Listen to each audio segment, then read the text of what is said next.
अब चलते हैं न्यूमेरिकल नंबर 8 की तरफ, जिसमें हम लोग फाइंड करेंगे एंगल थीटा को। अ डायफ्रैक्शन ग्रेटिंग हैज 5000 लाइंस पर centimetre.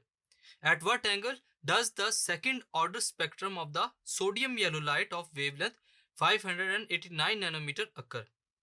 Number of lines n is equal to 5000 per centimeter, which is equal to 500,000 per meter. Wavelength of light is equal to lambda 589 nanometer, which is equal to 589 multiplied by 10 raised to power minus 9 meter. Order of spectrum is m is equal to 2, angle theta हम लोगों ने find करना है.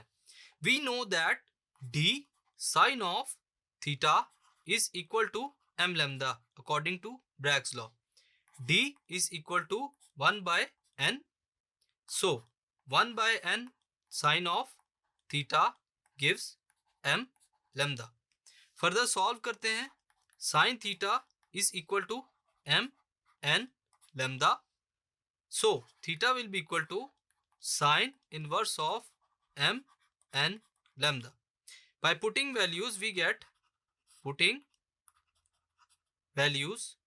theta is equal to sine inverse of 2 multiplied by 500,000 per meter multiplied by 589 multiplied by 10 raised to power minus 9 meter.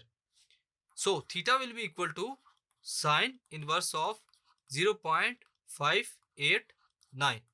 Further solve करेंगे तो theta हमारे पास क्या आएगा स्टूडेंट्स, 36 डिग्री. सो स्टूडेंट्स इस न्यूमेरिकल में हम लोगों ने थीटा एंगल को फाइंड किया. Thank you.